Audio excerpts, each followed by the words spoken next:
This is Story Recapped. Today I'm going to explain a comedy sci-fi film called What Planet Are You From? Spoilers ahead, watch out, and take care. On a planet 4 solar systems away from Earth, a highly intelligent species of men intend to dominate the universe. Since they reproduce by cloning, they have lost their reproductive organs and discarded their emotions. Despite the lack of reproductive organs, they intend to conquer Earth from within by breeding with women. To prepare for the takeover, Graydon, the leader, subjects them to a crash course to learn about the planet and its female inhabitants. In one of the seminars, a computer program advises them to repeat the phrase, "uh-huh," when a woman speaks to them to make her feel like they're listening. During a simulation with a hologram, a man is able to make the woman agree to copulate with him within 10 seconds. He is soon chosen to go to Earth and given the name Harold Anderson, because Graydon thinks he has the best chance to impregnate a woman. Harold soon heads to Earth after being equipped with genitalia. As the commercial plane heads to the airport in Arizona, the pilots spot an object approaching them on the radar. They try to evade the object, but balls of light soon hit the plane and cause strong turbulence that knocks the passengers from their seats. In the bathroom, Graydon reminds Harold of his mission and instructs him to avoid telling the truth to anyone. After Graydon flushes himself out through the toilet, Harold comes out of the bathroom and starts greeting the female passengers, who are still shaken up by the turbulence. He immediately tries to flirt with a stewardess named Rebecca, but she threatens to report him if he doesn't return to his seat. Harold soon finds an empty seat and attempts to make a move on the woman next to him, but he learns that she has a husband. When they land, an FAA employee named Roland Jones arrives to investigate the turbulence. His colleague, Randy, hints that there are extraordinary circumstances behind the turbulence, but Roland is skeptical. Roland asserts that the disturbance is probably caused by a flock of geese or a weather balloon. As the passengers get off the plane, Harold makes advances at Rebecca again, but he ends up getting slapped. In the airport, Harold comes across a woman soliciting money, so he engages her in a conversation. The woman accidentally drops her container, so she bends over to pick it up. As Harold stares at the woman's butt, his member starts buzzing when he gets aroused. Later, Harold goes to a bank for a job interview. As soon as he steps inside, Perry Gordon introduces himself and hints that they'll be working together if he gets accepted. Harold spots the alluring bank manager, Rita, walking by, but Perry tells him that he's too late because he's dating her. Harold asks Perry to take him to a night spot to find a woman, but the boss, Don Fisk, soon calls Harold to his office for the interview. Fisk is instantly impressed with Harold's knowledge of his banking. When Harold asks Fisk about Rita, Fisk claims she's with him, and he takes her to his condo in Scottsdale every weekend. After welcoming Harold to the company, Fisk warns him about Perry, noting that he always chases women and never does his job. Roland continues investigating the turbulence in the plane in his office. While watching a video taken by one of the passengers, he is astonished to see a strange light flashing through the plane's window. That evening, Perry takes Harold to a nightclub. Harold hooks up with a waitress, but she wants him to use protection while making love. He tries putting it on, but it snaps out of his hand. The next day, Harold tells Perry that his time with the waitress was disastrous, so he asks him to take him to another spot. That evening, they end up in an AA meeting where Perry intends to pick up women who get emotional during the testimonials. A woman named Susan grabs Harold's attention when she shares her personal story on stage. Susan discloses that she became an alcoholic because her father and succeeding stepfathers had drinking problems. In high school, she started dating musicians who told her she was a lot of fun when she was drunk. She only decided to stop drinking when she hit rock bottom one morning and woke up not knowing where she was. After the meeting, Susan and Harold notice each other, but Harold doesn't get a chance to talk to her because she's with other AA members. Suddenly, Rebecca approaches Harold and reminds him that they met on the plane. Rebecca notes that she's attending meetings because she developed a drinking habit in her job. As Susan is about to drive off, Perry crashes into her car and damages her fender. Susan asks for his insurance information and threatens to hunt him down if he doesn't pay for the damage. Meanwhile, Rebecca takes Harold home and tries to make love with him, but she loses interest when she gets a call from her married lover. The next morning, Roland ignores the breakfast prepared by his wife, Nadine. so he can head straight to work. Nadine suspects that he might be having an affair because he's too eager to get to the office, but Roland explains that he's excited because he finally encounters something that stumped him at his job. Later that day, a captivating woman named Helen enters the bank and goes straight to Perry's office.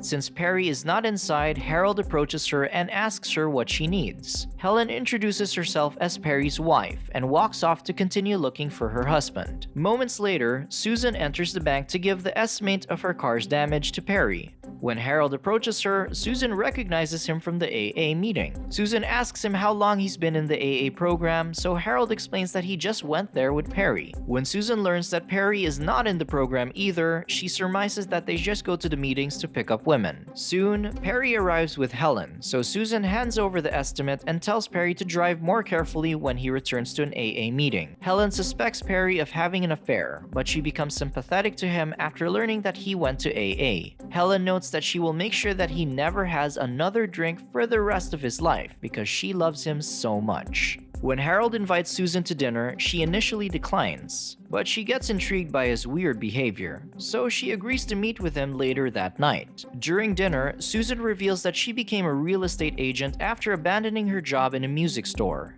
She then asks Harold about his mission in life, so he discloses that he is on Earth to have a child. Susan becomes fascinated with him because she has never met a man who wants to have children. She notes that she wants to have kids too, but she's afraid that she might not raise them well. After the date, Susan takes Harold to her house. A while later, Harold tries to make love to her, but Susan tells him that she decided not to get intimate until she gets married, because it's part of the process of changing her life. Soon, Harold meets with Graydon on a plane to report that the woman he's been pursuing wants to get married. Harold notes that he's not trained for marriage, but Graydon instructs him to do it anyway so they can proceed with the takeover. Meanwhile, Roland interviews Rebecca to ask if she saw anything unusual before the disturbance on the plane. Rebecca notes that one man started hitting on her and acted like nothing was happening. Rebecca reveals that she doesn't recall seeing him before the disturbance, but she dated a man and heard something humming in his pants while they were in bed. When Rebecca discloses his name, Roland checks it on the computer and learns it's not on the flight's manifest.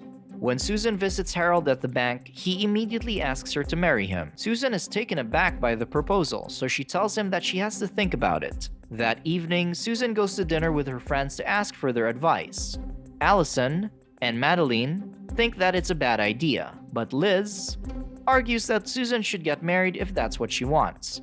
Susan realizes that her biological clock is ticking, so she calls Harold when she gets home and tells him that she wants to get married. Soon, Harold and Susan go to Las Vegas to get married. After the short ceremony, Harold and Susan spend the night and the next day copulating.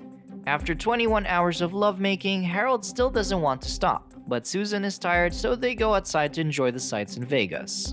After about a week, Perry submits Harold's third quarter report to Fisk and takes credit for it to present himself as a viable candidate for vice president. When Harold arrives at the office, he notes his report on Fisk's desk, but he doesn't say anything. Suddenly, Rita calls Harold's attention to let him know that Roland is looking for him. In Harold's office, Roland questions him about the turbulent flight. When he doesn't learn anything new, he shows him a Playboy magazine to listen for the buzzing sound in his pants. Harold gets aroused by the pictures, so he uses the electric pencil sharpener to mask the noise from his member. At home, Harold starts to get anxious because Susan is still not pregnant. Susan gets upset because she feels like she won't have any value to Harold if she doesn't bear him a child. She asks Harold to comfort her, but he gets aroused while embracing her. Harold soon meets Graydon on the plane and complains about his wife and his buzzing member. Graydon advises him to find another woman who can get pregnant and promises to have someone fix his member. While Harold drinks at the bar one night, Helen approaches him and starts flirting with him. They end up making love in her house, but Harold's member suddenly shuts down for some reason. Unbeknownst to Harold, Roland followed him to Helen's home. While Harold tries to get his member up in the bathroom, Roland goes to the window and snaps a picture of him. When Harold comes home that night, Susan sings him a cheerful song and congratulates him for getting her pregnant. The next morning, Harold goes to the office and tells Fisk that he's interested in the vice president position. So Fisk reveals that he's choosing between him and Perry. One day, Nadine finds Harold's pictures and accuses Roland of having an affair with a man. Roland explains that the man in the picture is an alien he's been tracking, but Nadine refuses to believe him. She decides to leave Roland despite his assurance that he's not cheating on her. While Harold is watching a football game one day, Susan approaches him to complain that he's been distant since she got pregnant. Harold contends that she's just hormonal and grabs the remote to turn up the volume on the TV. Susan gets upset and breaks the remote by throwing it against the wall. Harold immediately prepares to buy a new one, but Susan notes that they have plans to buy a crib. Frustrated by Harold's lack of concern, she sarcastically tells him to buy a new remote and forget about the baby. Unable to detect sarcasm, Harold goes ahead and leaves the house to get a remote. When Harold takes Susan to a doctor for a checkup, the doctor is alarmed because the fetus appears to be 5 months old when she's only 6 weeks pregnant. Susan gets worried, but Harold assures her that she'll be fine because the doctor also notes that the baby is perfectly healthy. Harold goes to work one day and learns that Perry was promoted to vice president. When Perry enters his office, Harold expresses his frustration that he got the promotion by taking credit for his work while fooling around with Rita during office hours. Perry responds by disclosing that he knows Harold slept with Helen. When Perry starts insulting Susan, Harold gets furious and hits him in the face. That night, Harold tells Susan what happened at the office and expresses his regret for hitting Perry. Harold thinks he's bleeding when tears start flowing from his eyes, but Susan points out that he's crying. While Susan is showing a house to prospective buyers one day, Harold suddenly arrives and tells her that they should buy it for themselves. While the interested couple argues outside, Harold and Susan go in and start planning what to do with the house. Soon after moving into their new home, Susan starts feeling contractions, so Harold hurriedly drives her to the hospital. Despite being pregnant only for 3 months, Susan gives birth to a healthy baby boy. As Harold holds the baby in his hands, he sees Graydon waiting outside the delivery room. Later, Harold tells Susan that he has to leave and won't be coming back. Susan gets enraged and tells him to go, thinking that he is scared of raising the baby. Roland and a team of FAA agents track Harold down to the hospital, but Harold has already left when they reach the delivery room. When the team arrives at the airport, Roland discovers that Howard is getting on a plane, so he boards the same flight and secretly observes him. Harold gets into the bathroom, so Roland tries to follow him, but a passenger blocks the aisle. Suddenly, a bright light appears outside the plane, followed by turbulence, so Roland hurries to the bathroom but finds no one inside. Back at the hospital, the doctor gives Susan a sedative to calm her down before proceeding to tell her that her baby is missing. After reporting that Harold got away, Roland gets fired from his job. Roland explains that he saw Harold go into the bathroom, but he disappeared when he opened the door. His superiors think he's flipped, so they encourage him to rest and enjoy his time off. When Harold returns to his planet, he starts training the men how to deal with women based on his experience. The hologram they now use looks like Susan, and the dialogue is similar to the arguments Harold had with her.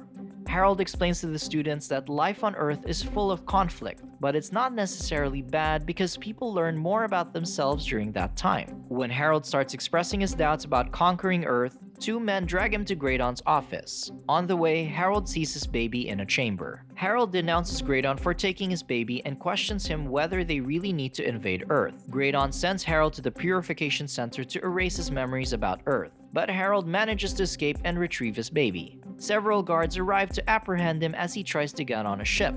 However, they refrain from approaching when they hear the infant crying.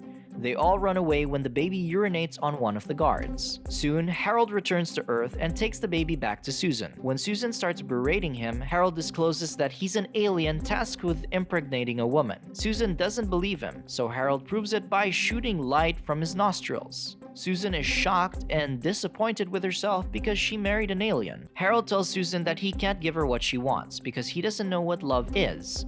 He asks for her forgiveness before leaving the house. Outside, Harold finds Roland waiting for him, but Roland notes that he won't arrest him because he's been fired. He only wants Harold to show the light from his nose to Nadine so he can reconcile with her. Harold agrees, but Graydon shows up with a weapon to take Harold back to their planet. Roland pulls out a gun, but Graydon claims it won't do him any good because his highly evolved brain will heal his injury. When Roland shoots him in the chest, Graydon dies and falls into the fountain. Moments later, Susan comes out to resolve matters with Harold. Roland asks Harold for Graydon's body so he can show it as proof of alien presence on Earth. After Roland leaves, Susan tells Harold that she doesn't know what love is either, but she surmises that everything Harold did for her was his way of showing his love. Soon, Susan and Harold renew their marriage vows in a church. Their guests include Roland and his wife, as well as the men from Harold's planet. Near the end of the ceremony, the whole room is suddenly filled with buzzing noise as the alien men watch Harold and Susan kiss. On the way home, Harold tells Susan that the aliens have appointed him as their new leader. Susan notes that she's honored, but Harold reveals that they'll have to live on his planet. Susan points out that her friends are on Earth and she knows nothing of his planet, so Harold deduces that he'll have to commute to lead his people. Subscribe to watch more videos like this. Turn on notifications. And leave a like, it really helps the channel out. Thank you for watching.